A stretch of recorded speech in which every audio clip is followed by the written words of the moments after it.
buenos días, buenas tardes, buenas noches, en donde quiera que seamos sintonizados. Esto es Explorador TV y su programa Conexión Loja. Como hemos dicho siempre, este programa Conexión Loja intenta conversar sobre los problemas que existen en Loja y adicionalmente a eso ir buscándole las soluciones. También vamos a hacer análisis a nivel nacional e internacional, pero fundamentalmente es para descubrir qué nos falta, qué tenemos, cuáles son los líos en Loja y ver sus posibles soluciones. Y frente a eso, hoy nos acompaña el doctor Jorge Reyes Jaramillo. Él es analista político, médico de profesión, analista político y exalcalde de Loja. Le falta ser reina de Loja.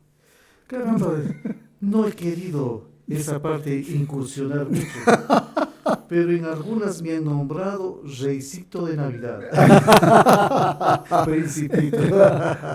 Gracias, Alonso, por esta cordial invitación.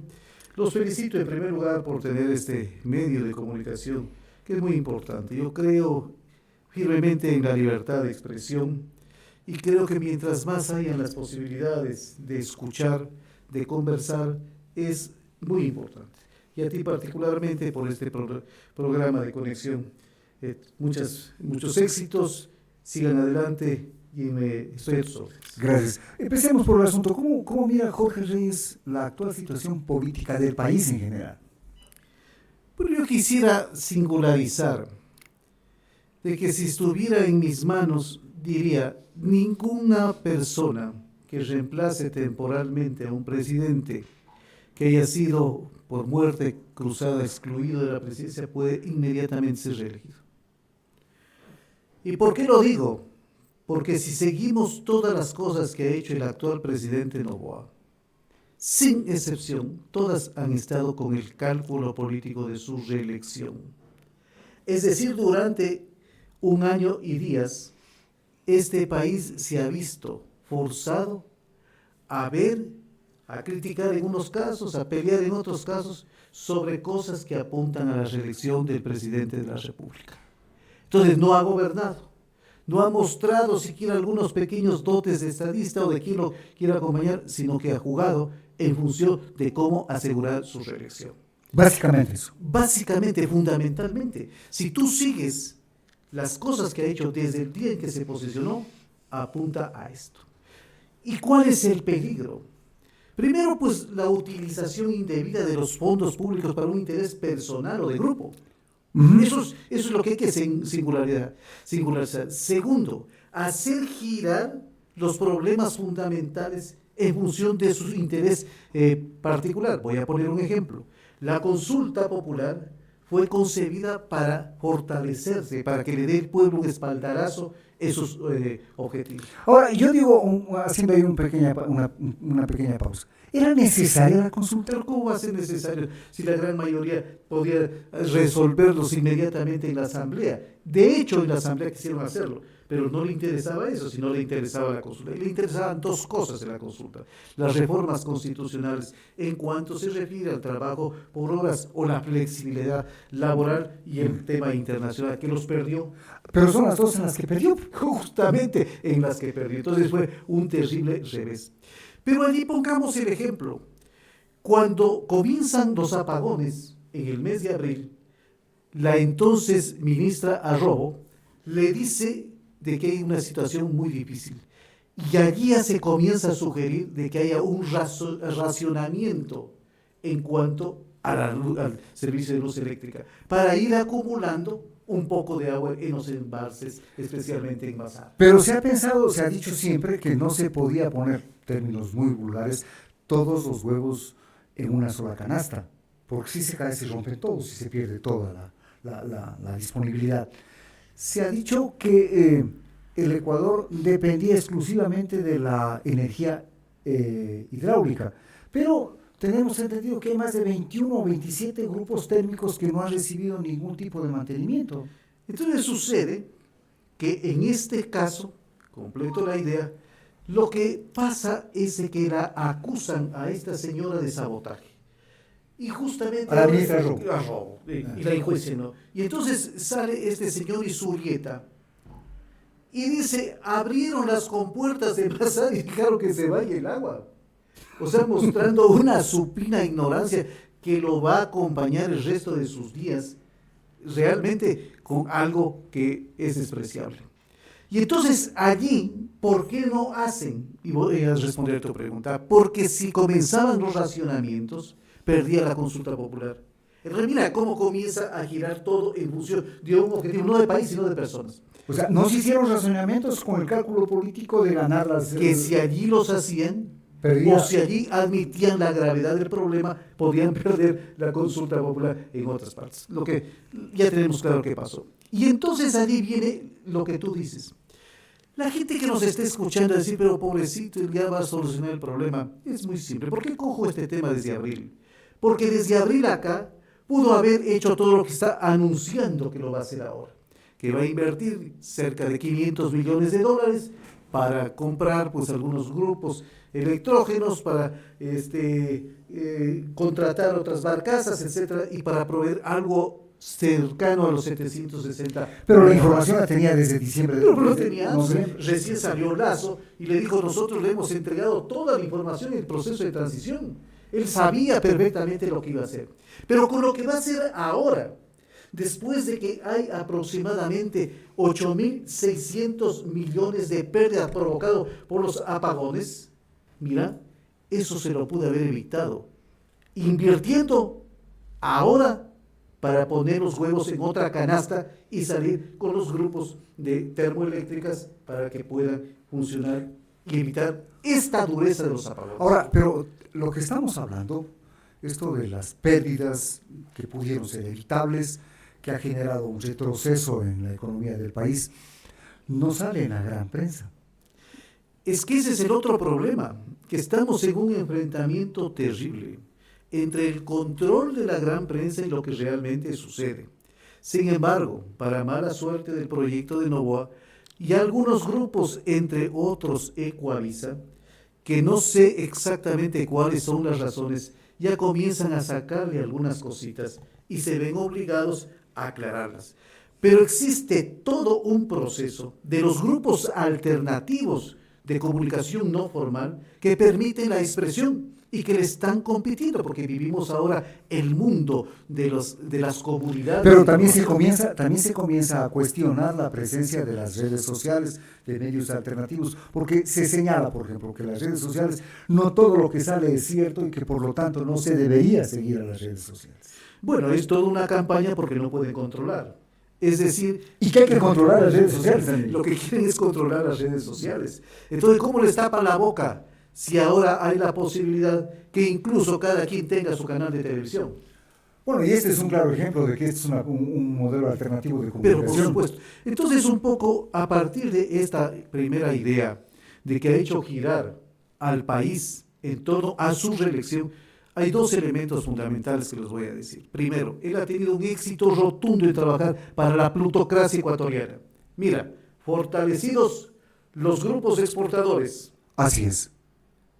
Fortalecidos los banqueros.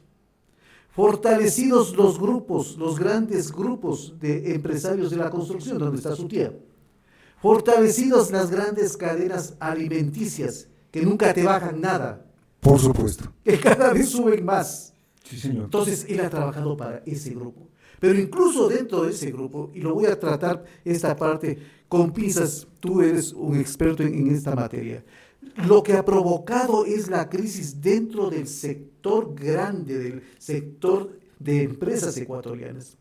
Porque así no se diga, hay la velada intención de quebrarlas. ¿Para qué? Para que las absorban los más grandes. Claro, para hacer monopolios casi diría únicos, ¿no? Exactamente. El pez grande se come al pez chico. Y eso está pasando. Este rato hay miles de pequeños negocios que han quebrado producto de los apagones. Exactamente. Pequeños y medianos negocios. Y medianos negocios. Sí. Entonces eso se concentra y está clarísima la posición del señor en cuanto se refiere a la concentración del poder de la riqueza en pocas manos, que son las del Grupo Novoa.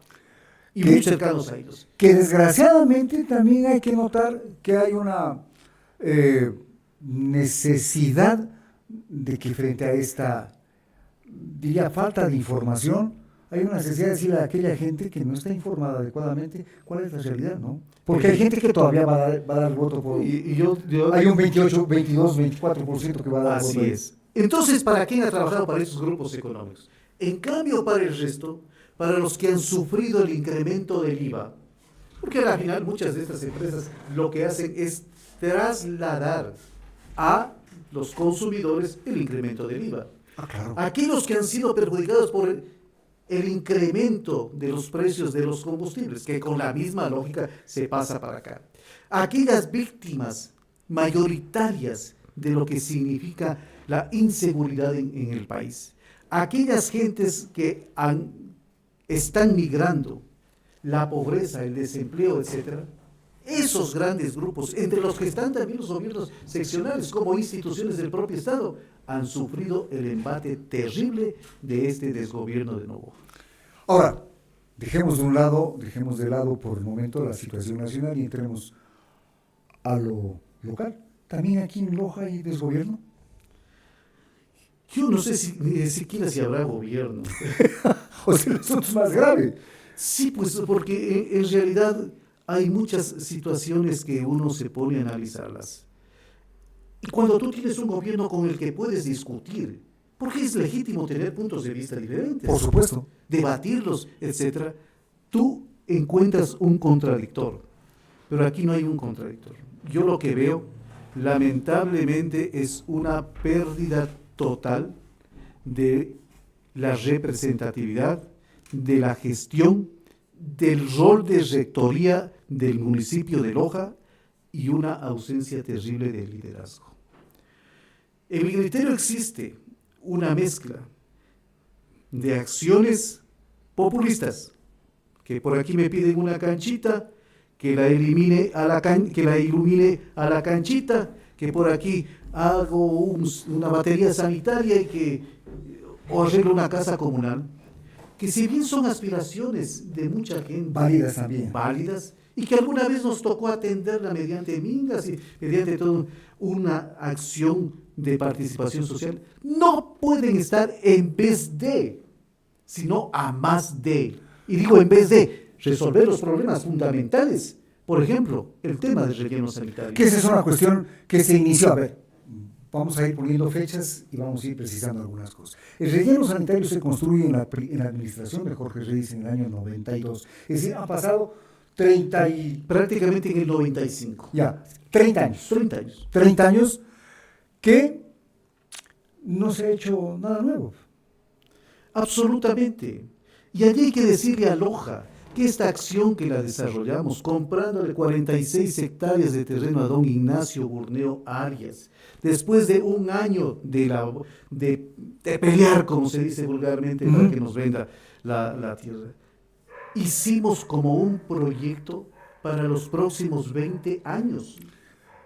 Que ya han superado, o sea, pero ya se superó. El 50%. Ya se superó el 50%. Que contenía cosas fundamentales, como el tratamiento de la basura. Había que tener una maquinaria para que vaya compactando capa por capa. Y había que tener listo desde el inicio una planta de lixiviados, que es el líquido que sale cuando se aplasta la basura, para que no se contamine la quebrada. Y tenía que eso írselo tratando adecuadamente, impidiendo de que alrededor del relleno sanitario, que en ese entonces era una parte completamente despoblada, como diría nuestra gente, lomas peladas, no se permita que se concentre allí la población que no se construya. Que no se construya simplemente. Pero eso constaba en la ordenanza de creación. Todo se lo hizo en ese sentido, para un manejo técnico. En 1996 yo ya dejé de ser alcalde. Así es. Se continuó con algunas cosas que les interesaba, que había como mostrarlas un poco más, pero ya el manejo en sí, pensando... El manejo técnico del relleno, entonces eso se lo dejó. Ahora, hablamos de 42 hectáreas. Sí. ¿Están usadas las 42? No están usadas las 42. Y sin embargo se habla de un cambio de ubicación del relleno sanitario. Lo que sucede es que lo han manejado tan mal que ya en los sitios donde puede darse, se puede construir, ya no hay cómo. Es decir, la construcción de un nuevo cubeto para algunos desechos ya resulta muy difícil.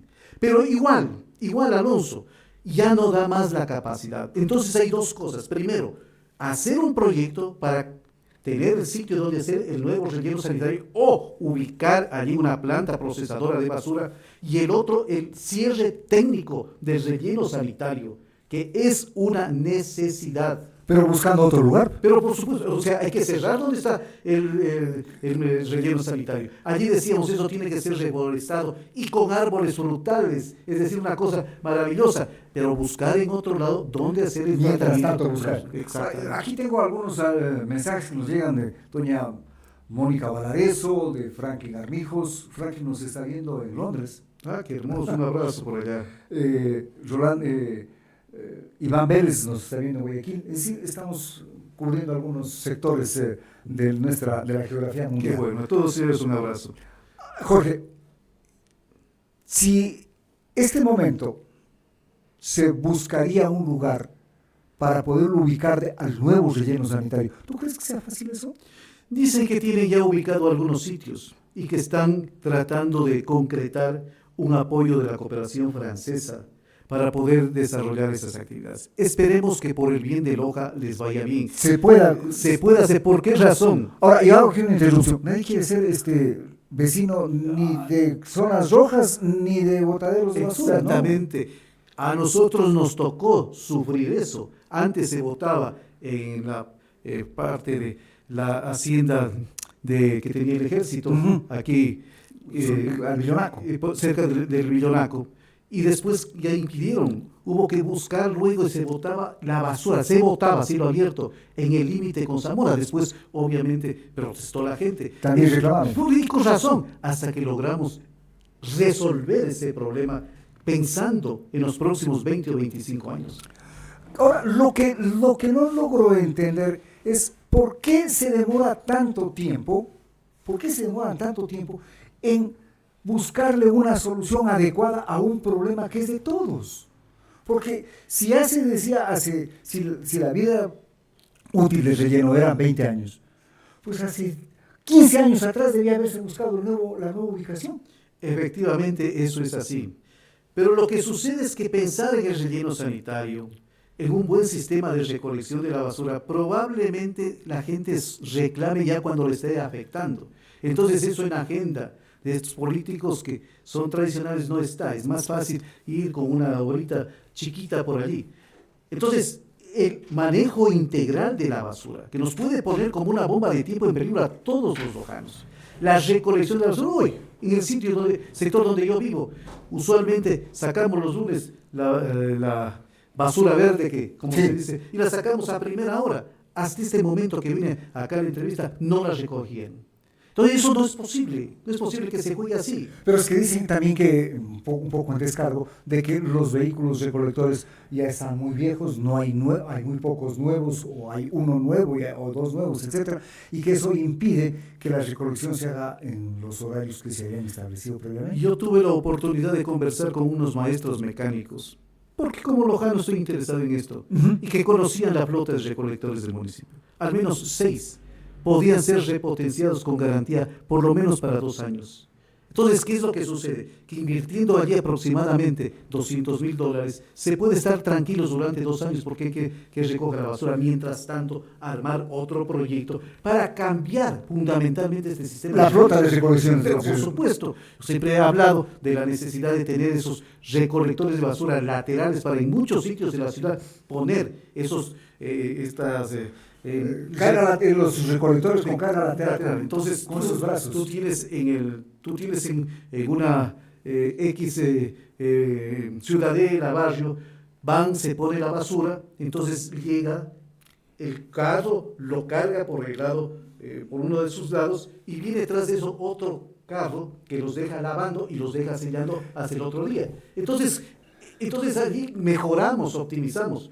Pero si van a comprar recolectores tanto de carga posterior como frontal, ya niegan esta posibilidad de un proyecto que no es la invención aquí en Loja, sino que da éxito en otras ciudades. Ahora, yo cuando en algún momento estaba estudiando en alguna institución extranjera, presenté un estudio respecto del problema de la recolección de basura, y en ese tiempo, estoy hablando de 15 años atrás más o menos, ya se establecía que el municipio perdía en la recolección y tratamiento de la basura alrededor de $3 millones anuales, y que tenía que irse incorporando el número de obreros para la recolección de basura a un ritmo bastante alto, porque la ciudad crecía y había que seguir recolectando la basura. Se planteó la necesidad de comprar estos recolectores, de hacer el sistema de contenedores con gatos hidráulicos que los hunden y los suben, para que no haya el problema. No hay que ser vecino de basura. Y lo que sucede también es que mucha gente no da el uso adecuado a estos contenedores y se rellenan, se repletan, y eso también genera problemas en la comunidad. Como está actualmente, sí hay dificultades. Pero si tú tienes un contenedor que en determinadas horas vas y depositas, por ejemplo, la basura que es degradable, llegan, se lo llevan, sí, y lo dejan lavando y poniéndole seguridad, y lo suben, exactamente. Entonces resulta que ya se cambia. Como los elevadores de las lavadoras de carros, así funcionan otros contenedores en otro lado. Y podría ser, y hay otras alternativas todavía, sí, más sofisticadas. Sí. Pero ¿cuál es el problema fundamental? Que no se piensa en esta situación, que son claves en una urbe, porque al final, si tú estás en el campo, haces un huequito y es compost, ¿no es cierto? Pero aquí es sumamente grave el problema. ¿Qué más decir sobre esto? Aquí hay otra expresión del populismo que ha reinado en el cabildo. La gente queremos un buen servicio y decir, bueno, aquí no se va a subir la tasa de recolección de la basura, porque hay que dar la última gota de sangre para que no la suban en un par de centavos, en 5 centavos, en 10 centavos. No, así me parece. El mismo costo del agua también es bajísimo. Entonces hay que mirar eso como un concepto social. Ejemplo, mucha gente no paga la recolección de la basura porque eso está indexado al tema del agua potable. Sí. ¿Qué puede ser? ¿Qué podría ser más justo? Indexarlo al tema del consumo eléctrico. Pero no quisieron en algún momento los de la empresa eléctrica. Entonces habría que mirar estos elementos. 2, existen posibilidades, Alonso, de que tú pagues exactamente lo que produces. Es decir, hay posibilidades de pesar la basura que tú produces, que sería lo más equitativo. Para cobrar de acuerdo al peso. Para cobrar de acuerdo al peso.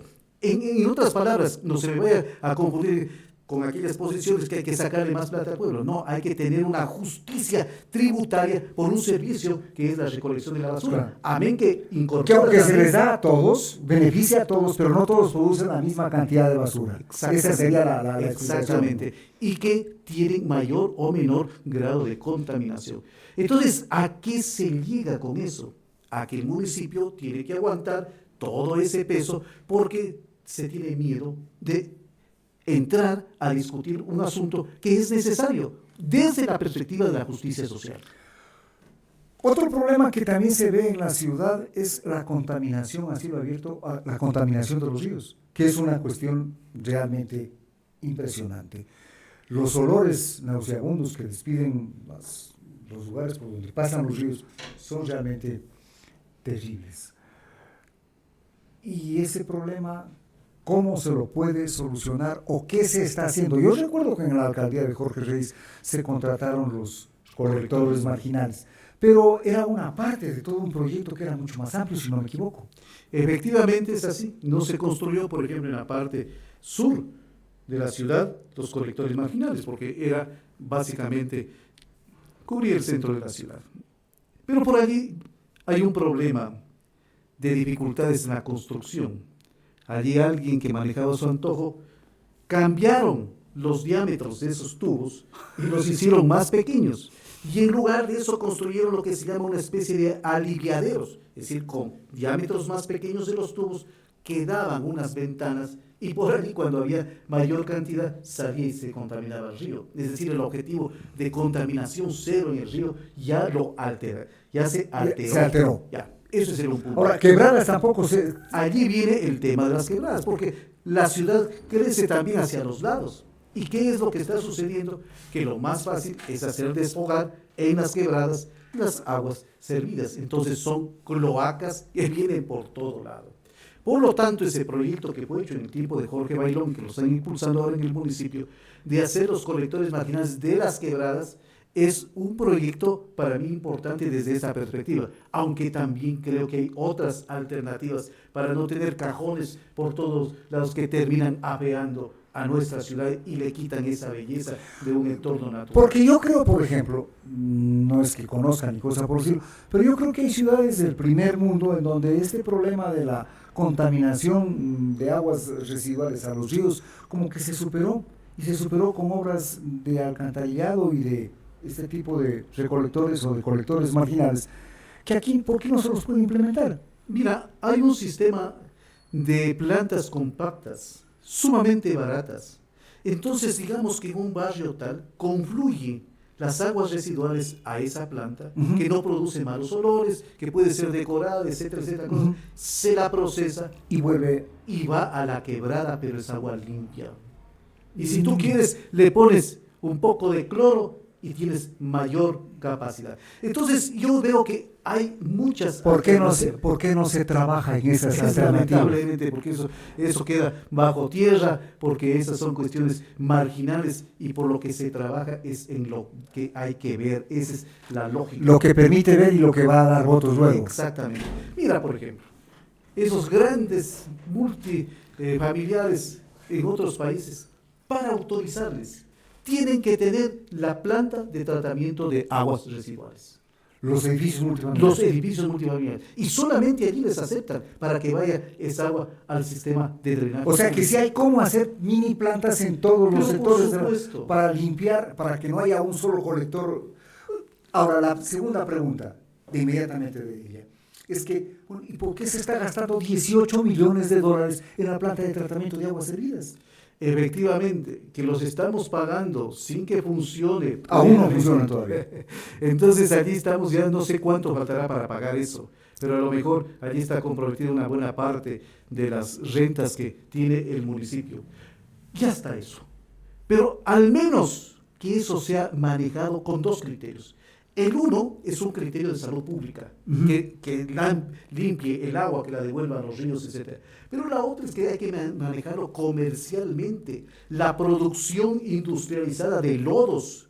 Para eso mezclarlo y tener con el compost de altísimo nivel para fertilizar nuevamente. Pero eso nada de eso está contemplado. Eso lamentablemente no se mira así. Y para que este municipio pueda subsistir, siempre, Alonso, hay que mirarlo desde la parte productiva. No hay que estarse quejando que no hay plata, que no sé qué. Hay que ver cómo se produce plata sin que sea necesariamente el sangrar el bolsillo. Incrementar impuestos a la gente. Ahora, hay otro fenómeno y es el hecho de que se ha establecido también por parte de una comisión checa, me parece, lugares en donde no se puede construir. Sin embargo, se siguen dando permisos de construcción en todos lados.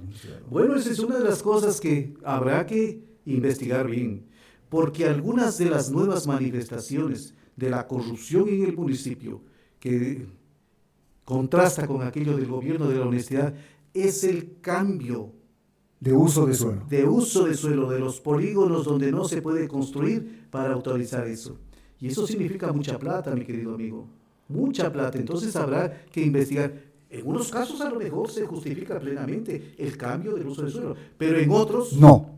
Eso es el problema fundamental. Porque el municipio es poder organizar la ciudad, poder ordenar la ciudad, poder decirte a ti, vea, usted puede construir aquí, pero aquí no. Bueno, ya la pregunta es, habiendo todos estos problemas que son no de forma, sino de fondo, ¿por qué es que no se empieza por reclamar que se construya o que se haga un municipio en función de solucionar estos problemas y no otros como eso de pintar una escuelita, de poner acá un adornito, de poner acá otro adornito? ¿Por qué no se hace eso?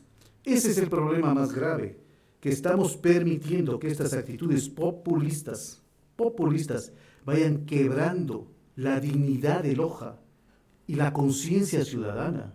O sea, Loja está siendo ofendida por esto. Y una sola cuestión, así de grave, la capacidad, por ejemplo, de respuesta del municipio de Loja frente a los incendios forestales ha sido casi nula, y más bien resulta medio folclórico el decir que la solución es comprarse un helicóptero. Es decir, yo sé que me voy a enfermar, tú sabes que te vas a enfermar, entonces mejor me compro una clínica.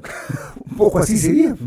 No, pues lo interesante aquí es tener un sistema que nos permita inmediatamente actuar. Para poner dos reflexiones sobre los incendios. Uno, un sistema de control y de alerta temprana. Y dos, ¿Que sea cómo? pero con los drones y todo eso, que no cuesta ni mucho, y con la unidad en coordinación interinstitucional. Y la otra, tener gente especializada en la materia. Y preparada, ¿no? Y preparada para eso.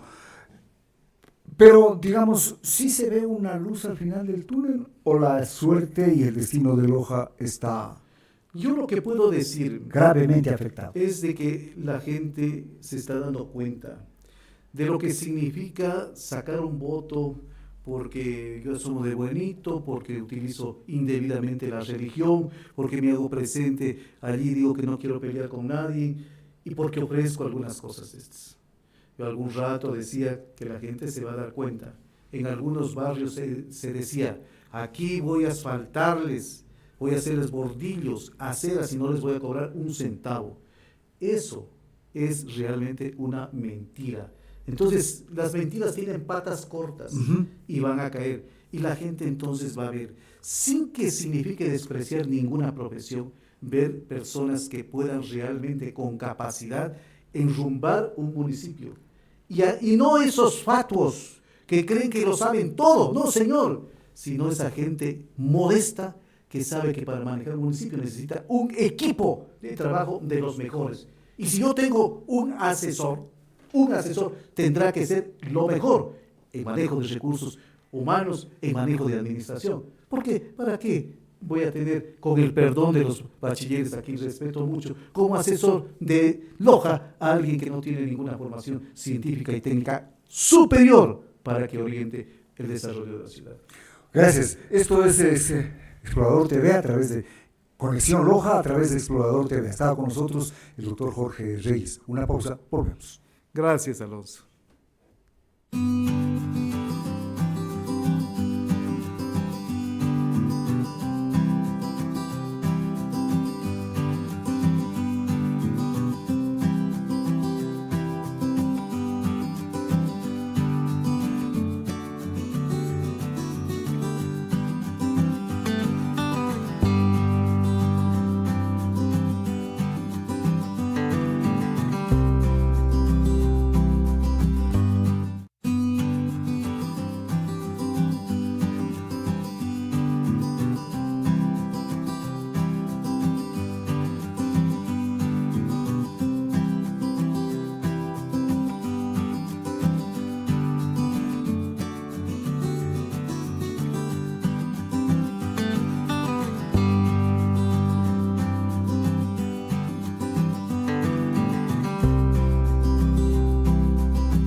Esto es Conexión Loja a través de Explorador TV.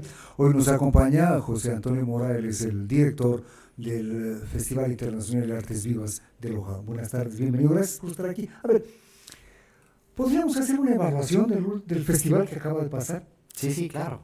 Gracias, Alonso, a este programa, a esta radio. Contento de poder estar aquí compartiendo con la ciudadanía, con la gente que nos escucha ahora mismo. Bueno, ha sido una edición, como lo conversábamos antes de iniciar esta entrevista, totalmente atípica, pero yo creo que a pesar de ello y que las circunstancias fueron complejas, ha sido un festival que nos deja también muchas lecciones aprendidas, pero sobre todo datos interesantes. José Antonio, empecemos por cuáles son las circunstancias que incidieron en el festival. Bueno, ¿los apagones? Tenemos, yo creo que dos principales. Uno, el tema de los apagones, que si bien ya vamos algunos meses, esto prácticamente ya venimos con... No era nuevo. No era nuevo, son 6 meses que se vienen prácticamente estas complicaciones de carácter ya natural.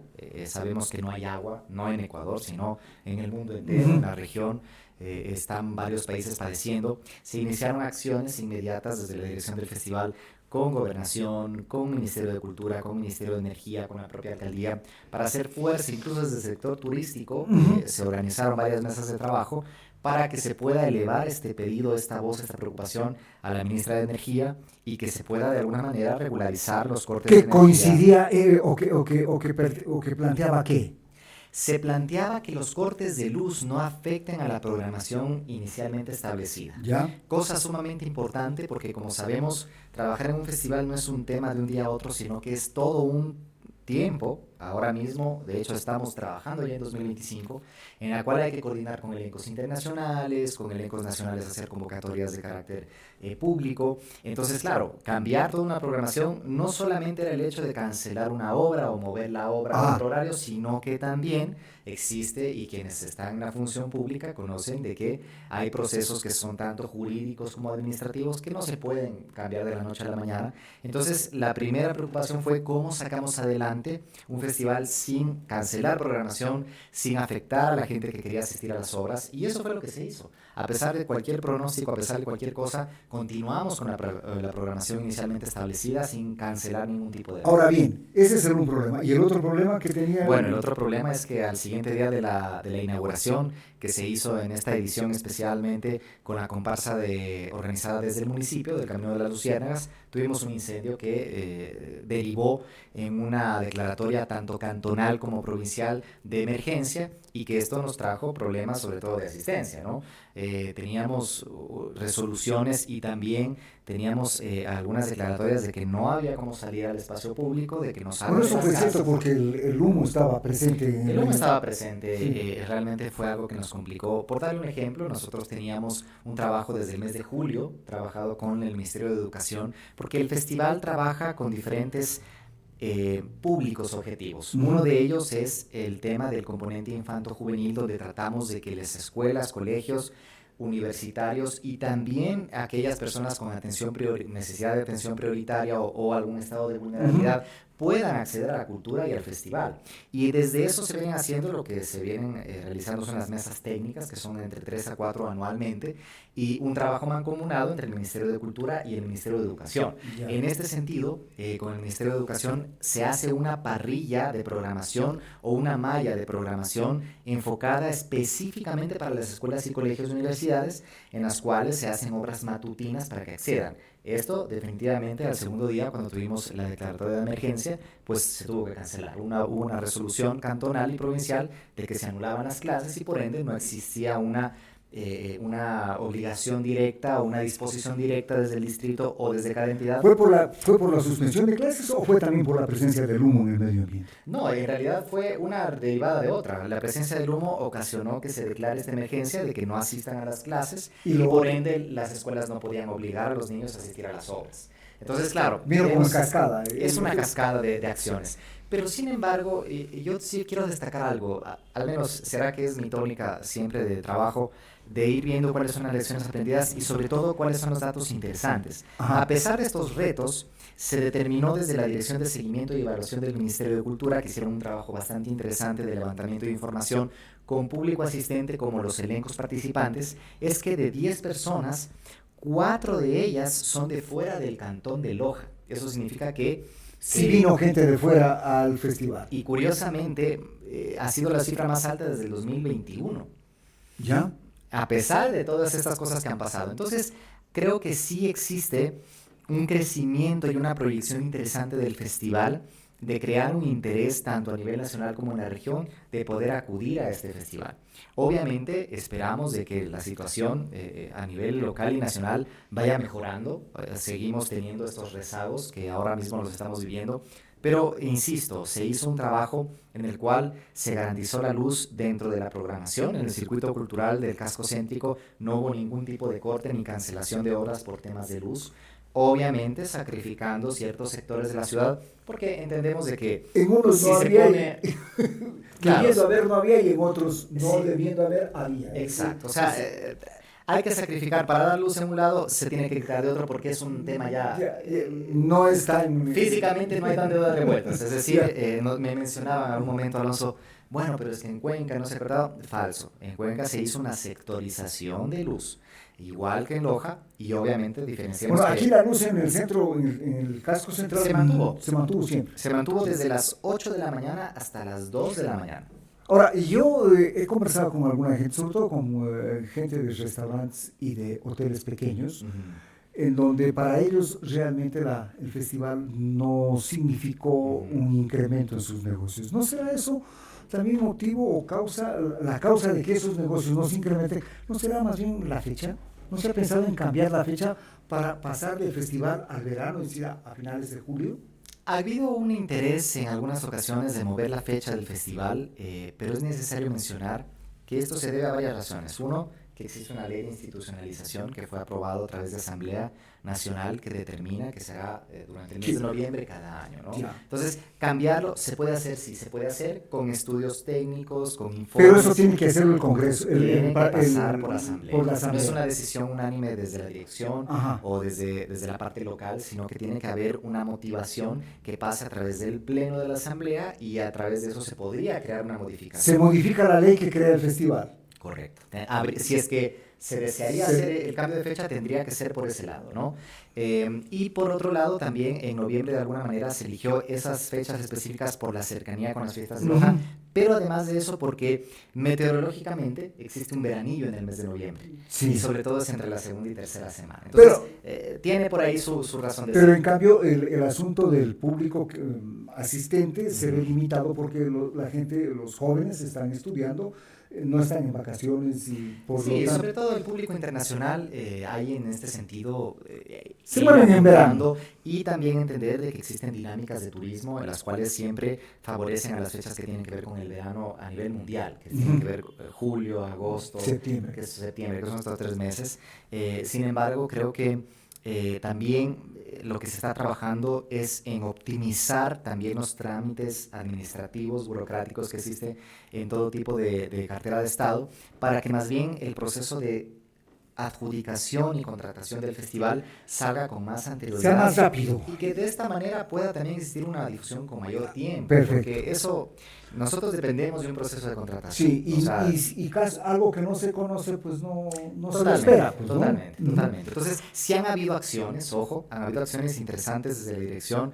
De hecho, yo he estado muy puesto la camiseta en el sentido de que, independientemente del recurso que se trabaja desde la contratación, hacer acciones ejecutivas que puedan fomentar al festival desde otras instancias, que no solamente tienen que ver con pautaje y difusión pura y dura, sino con la interrelación con otras instancias internacionales. Le pongo un ejemplo. Aquí el tema de este año hemos asistido a 5 mercados internacionales, cosa que antes no se le había visto en esta medida sobre todo, y que no solamente es un viaje de ver qué es lo que pasa en otro lado, sino de promocionar lo que está pasando. Se fueron a promocionar el festival. Exacto. Yo personalmente he estado en diferentes espacios de carácter de encuentro, de programación y festivales internacionales, en la cual tú tienes un contacto directo con directores y programadores de otros países. Y además de ello, por mencionar, estuvimos en Mixur, en Chile, estuvimos en el Festival Cervantino en Guanajuato, en México, estuvimos en el 50 aniversario de la Casa de Teatro en República Dominicana, que a su vez fue la asamblea anual donde se nombró oficialmente que el Festival Internacional de Loja entra a esta red euro-latinoamericana de artes escénicas dentro de esta coyuntura. Estuvimos también en el Circular, que fue un mercado musical en Medellín, Colombia, y en el mes de octubre en el Festival Internacional de Artes Vivas de Bogotá. ¿Qué quiero decir con esto? Que las personas que están de alguna manera con la capacidad de gestionar un intercambio cultural asisten a esos. Asisten. Entonces, ¿cuál es la dinámica de un encuentro? Directores de varias partes del mundo van a estos mercados para conocer la escena local y nacional de estos lugares, pero además de ello tener un intercambio con otros directores, decir, oye, ¿qué estás programando? ¿Qué hay en tu país? ¿Qué hay, puedo ir, pueden venir, ese tipo de cosas, ¿no? Y han salido cosas muy interesantes, pero no solo eso, Alonso, este año yo sí estoy muy contento de que pudimos invitar a 10 directores internacionales que vinieron desde Cuba, desde República Dominicana, desde ¿Ellos España, vinieron a hacer qué? Ellos vinieron a dos cosas. Uno, a vivirlo al festival. ¿Ya? Y dos, a generar espacios de transferencia de conocimiento a través de unas masterclasses, pero sobre todo generar un intercambio entre los elencos que ganaron de la convocatoria local y nacional. Tuvimos 2 sesiones donde los elencos locales y nacionales les presentaron sus proyectos. Dijeron, bueno, esta es mi propuesta que está dentro del festival, esto es lo que cuesta, esto es lo que implica, somos tantos, este es mi concepto curatorial, esta es la propuesta artística. Y ellos dijeron, bueno, a ver, primero dar el punto de vista de ellos y también generar vínculos para que pueda existir una posible internacionalización. Para que ellos puedan ir a esos lugares. Y eso es lo que buscamos. O sea, finalmente no solo se trata de entretener un público y de presentar una programación, sino también de ver cómo generamos una internacionalización de los elencos locales y nacionales para que puedan tener de alguna manera esta herramienta de catapulta de los proyectos que tanto trabajo le cuestan a los Ahora bien, se comenzó en este festival, de ahora se comenzaron a cobrar algunos espectáculos. Sí, todos los espectáculos de los teatros se cobraron. Se cobraron. ¿Y cuál fue la respuesta del público? Fue una respuesta complicada de medir por las circunstancias que hemos mencionado. Pero aún así tuvimos que 1/3 de las personas, 1/3 de la capacidad total asistió a través de compra de entradas directas, sin tomar en cuenta que habían también accesos para los artistas, para los elencos técnicos que asistieron y que eso aumentó las cifras. Pero más o menos 6,000 personas acudieron a los teatros a pesar de todas estas circunstancias, lo cual es interesante. ¿Por qué?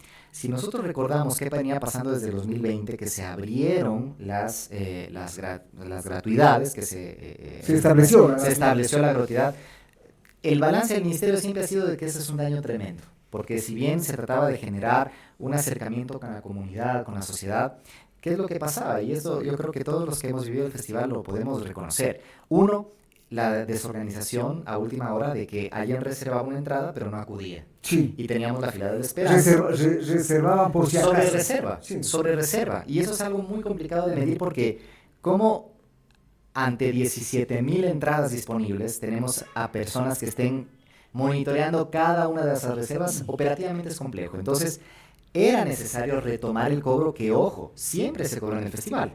Hubo un margen entre $6 a $28 que fue el valor que se cobraba. Incluso hubo años en que había una sectorización de los teatros. Es decir, usted cobraba $6, compraba su entrada general.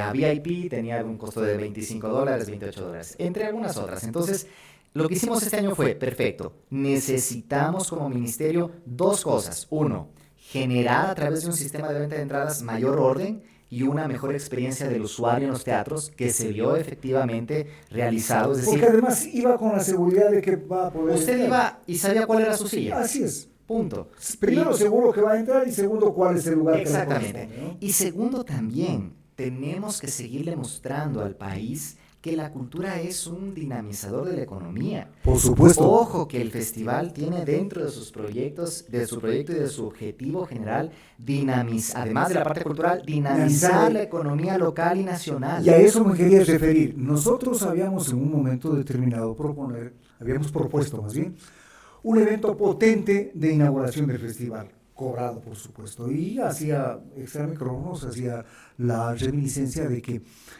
grupos musicales mundialmente conocidos, pues atraen mucha gente. Yo recuerdo la presentación de un grupo, no sé si estoy hablando de alguna herejía yo de música moderna, no sé, pero creo que se llamaba Metallica. Ya. el grupo que se presentaba en Lima.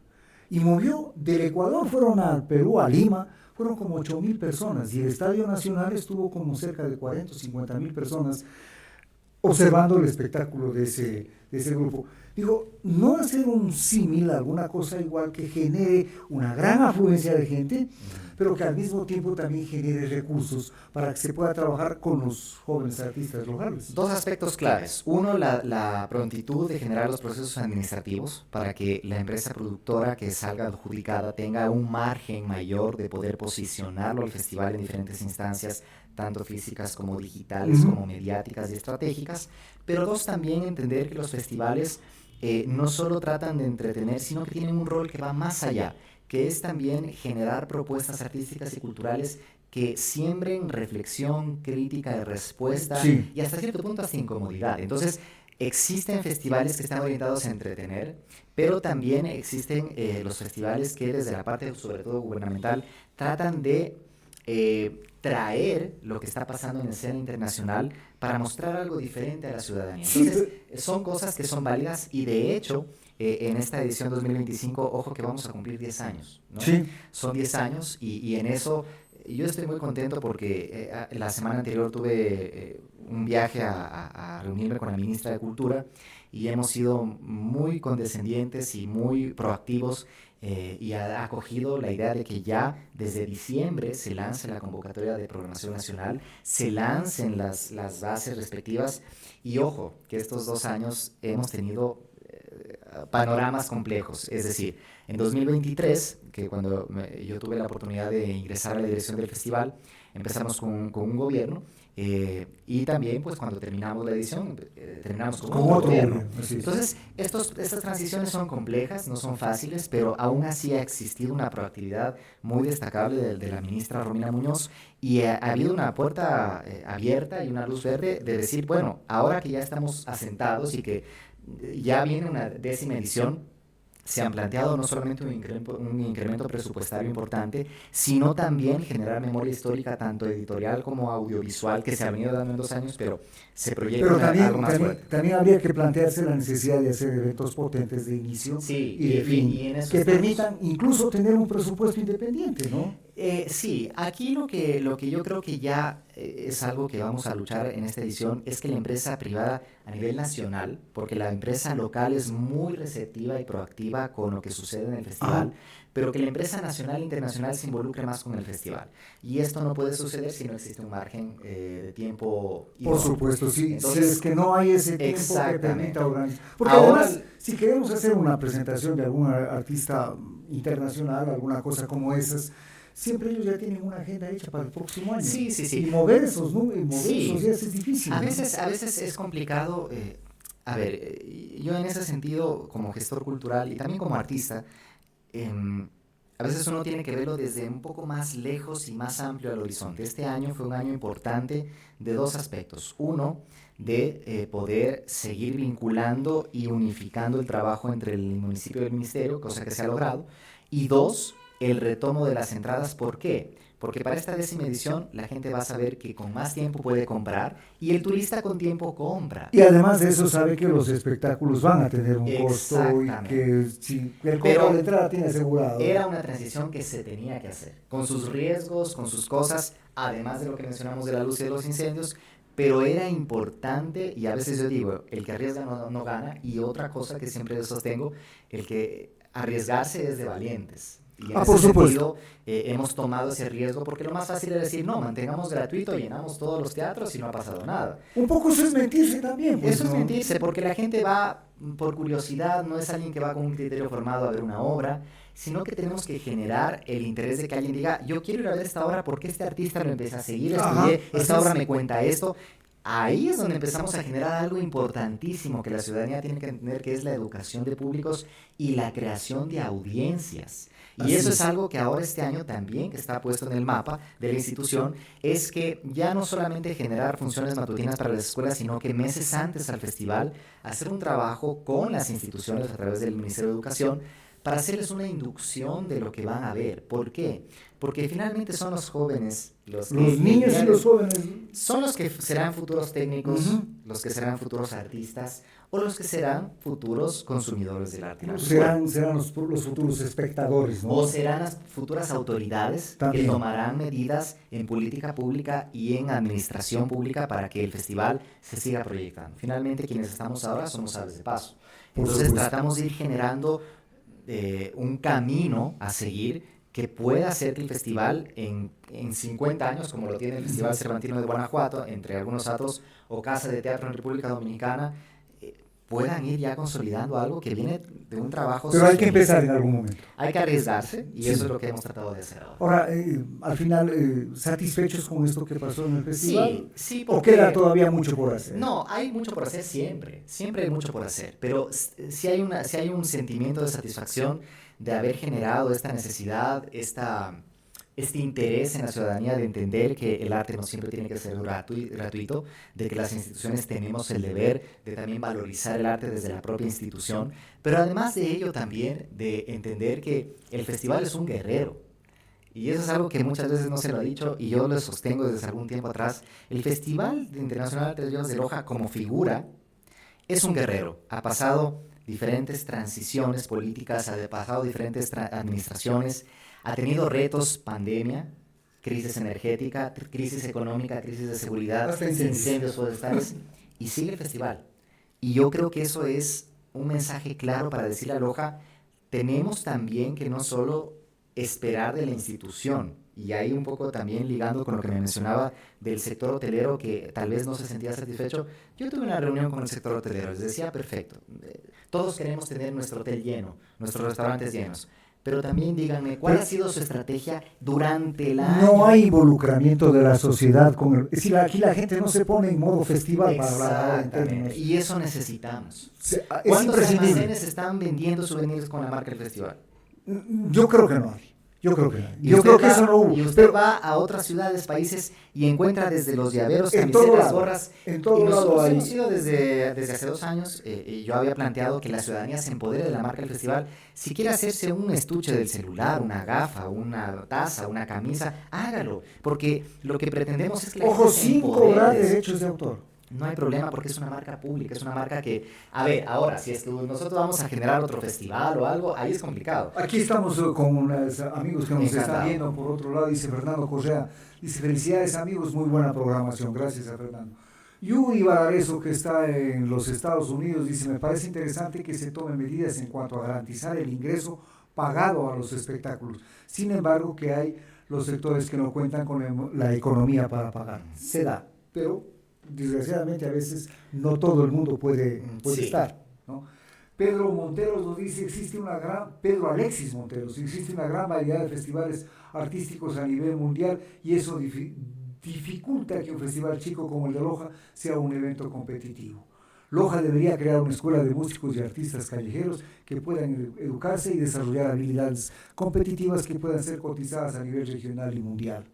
Ahí justamente para comentarle al compañero que me parece interesantísimo el comentario, recordemos que la carrera de artes escénicas de la Universidad Técnica Particular de Loja fue de alguna manera inspirada por el Festival de Artes Vivas. O sea, sí ha existido un tema de inspirar y motivar a que se mueva la escena cultural en Loja. Y ojo, la Universidad Técnica ahora mismo está exportando obras por toda la región. Ajá. A artistas jóvenes que están presentándose en Brasil, en Colombia, en Perú, en diferentes partes de Latinoamérica. Esa carrera nació también por la necesidad de decir, tenemos un festival, hay que darle movilidad. Tenemos un teatro como el Benjamín Carrión, hay que darle movilidad. Y hay ese empoderamiento. Ahora, hay escuelas, colegios, universidades que se presentan. Me parece muy bien eso, pero el asunto del festival del Benjamín, del Teatro Benjamín, habría que conversarlo en otra oportunidad, pero me parece que está subutilizado el teatro. A ver, el teatro yo creo que es algo que ha tenido sus transiciones. No soy el director del teatro, pero de la percepción que he tenido, porque nuestras oficinas finalmente están, y yo veo diariamente la actividad hay de sobra. El teatro es más... ¿Pero todo de calidad? ¿O el teatro debería ser un poco, tener un curador para que las obras de calidad se presenten en el teatro? Porque lo otro es un poco medio banalizarlo. Existen dos enfoques en un teatro. Uno es promover la profesionalización del sector, que es donde entran las academias, los colectivos, los colegios, universidades que presentan sus propuestas. Y dos, si hay una programación curada, que se hace una evaluación de calidad y que sea, es más, ahora mismo está abierta la convocatoria para el primer semestre de 2025 para presentar las propuestas de programación. Entonces, si hay un tema de pero yo vi programación en alguna oportunidad que aquí en el teatro, yo sé que no es el director del teatro, pero yo vi ahí, digo, en alguna oportunidad que ponían la presentación de un X establecimiento educativo que iba a premiar a sus estudiantes y todo. No me parece que tenía mucha relación con la actividad del teatro, pero estaba dentro del plan semestral. Recordemos que el teatro, como el Teatro Bolívar, Segundo Cuevaceli, por ejemplo, tienen sus modelos de gestión. Entonces, es un espacio que ya tiene un modelo de gestión en el cual hay diferentes figuras. Es decir, uno puede alquilar el teatro para un motivo particular. Que ahí excepto en el teatro, en el Benjamín Gallón, hay, me parece que 2 días en que no trabajan de lunes a viernes, no trabajan ni sábado ni domingo. Claro, eso justamente por el tema de lo propio de la función pública, pero se han existido algunas obras en fines de semana y sin embargo ahí es importante entender que existen eventos como la mencionada institucionales, educativos, que una persona o un colectivo, una institución alquila el espacio y que es una manera de también de generar sostenibilidad en el espacio. Pero un poco también no es banalizar las instalaciones del teatro. No, porque finalmente están relacionadas de alguna manera con los eventos culturales. O sea, siempre son... sé cómo explicarlos desde el punto de vista cultural. Sí, o sea, normalmente yo lo he vivido, lo he visto. Son, por ejemplo, concursos de coreografías, concursos de las canciones. Entonces, finalmente pero están la apertura del teatro, el que se pueda desarrollar ahí esa actividad, tiene un costo.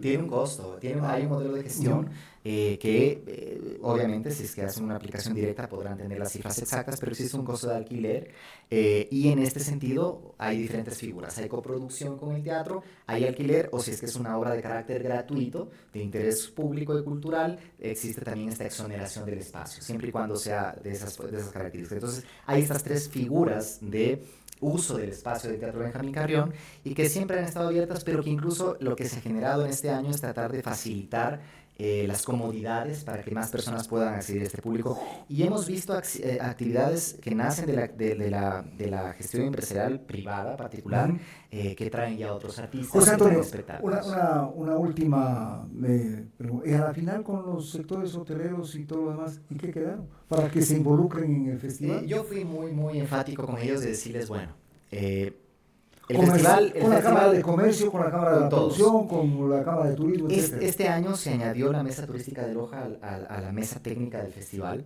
Hemos visto una proactividad muy interesante, pero lo que yo siempre he sido enfático es cuáles son las estrategias para yo vender el destino de Loja desde mi parte particular y empresarial. Es decir, el festival está haciendo una inversión importante desde la institución, desde el ministerio, desde el municipio, a pesar de que son autonomías administrativas y contractuales, pero hay un trabajo mancomunado interesantísimo. Entonces no podemos solo cargar y decir, es que no tengo clientes porque el ministerio le faltó esto. Ojo, tenemos que decir, bueno, ¿qué puedo hacer yo para aprovechar de que existe todo un aparato gubernamental, público, que me está trayendo un festival, que ya todos quisieran tener un festival como el de Loja, para yo activarme? ¿Cómo estoy promocionándome yo 3, 4 meses antes a nivel nacional en vallas, en anuncios, en hotel, en aeropuertos, en terminales? Tiene que haber una activación. Tiene que haber una activación. Tampoco se trata de juzgar, sino más bien de ir aprendiendo las lecciones y entender que no todo tiene que estar a través del Ministerio de Cultura. El Ministerio finalmente lo que hace es ejecutar el festival y promocionar obviamente la cartelera. Pero la parte de beneficio económico y activación comercial también tiene que ir acompañada de acciones desde cada uno de los grupos de comercio, de industrias, de producción, de turismo, de gastronómico, desde las diferentes áreas que existen en la sociedad. Entonces sí tiene que haber un compromiso mutuo entre todas estas áreas para poder avanzar. Muchas gracias. Ha sido José Antonio Mora, el director del Festival Internacional de Artes Vivas de Loja. Esto ha sido todo por hoy aquí en Conexión Loja a través de Explorador TV. Les agradecemos su atención. Los esperamos el día de mañana. Buenas tardes.